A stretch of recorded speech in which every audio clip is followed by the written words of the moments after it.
讲到这 AI 投资是正咧带动亚洲的股市，台股今仔日开悬走悬，盘中落起1800点，收盘破4万点，收伫咧4,705点，起1778点。那这台积电呢是起140块，收伫咧2275块。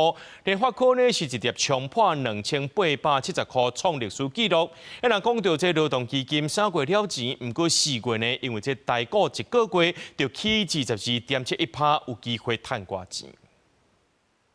5月连假了后，台股迎接头一个交易日，搁挑战4万点。这届唔是起嚟倒落落来，是一直起悬冲起嚟。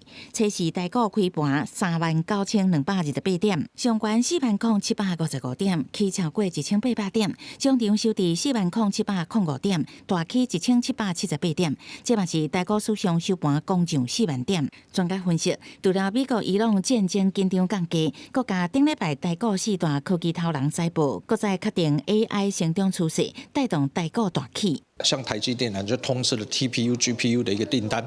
那联发科呢，则是因为切入了 Google 的一个 TPU， 所以等于台股原本主轴在 NVIDIA 这个主轴就已经很强了，现在又加入这个 Google TPU 这一块所以走势就又更强。点到台股大起千点的导火线，唔过王信华收伫17545块，起1070块。款内股台积电嘛收伫关键2275块，起6.56%。联发科的股价为开盘到收盘一路起停锁死，创2870块的新天价。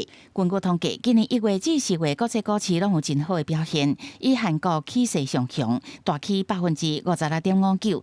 美国费城半导体指数起48%，台股起34.4%，土耳其起28%，日股起17.77%。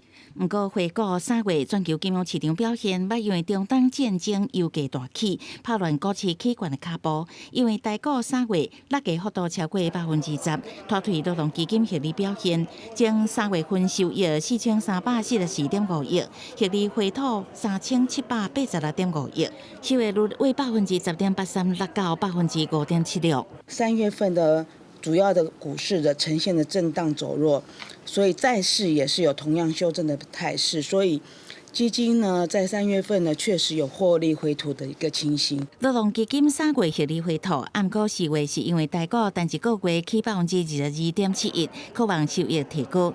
另外，伫新制裸体基金，前3个月收益数比前2个月获利求水将近2508亿，平均每人3月份销面亏损差不多2万块本红。记者采访报道。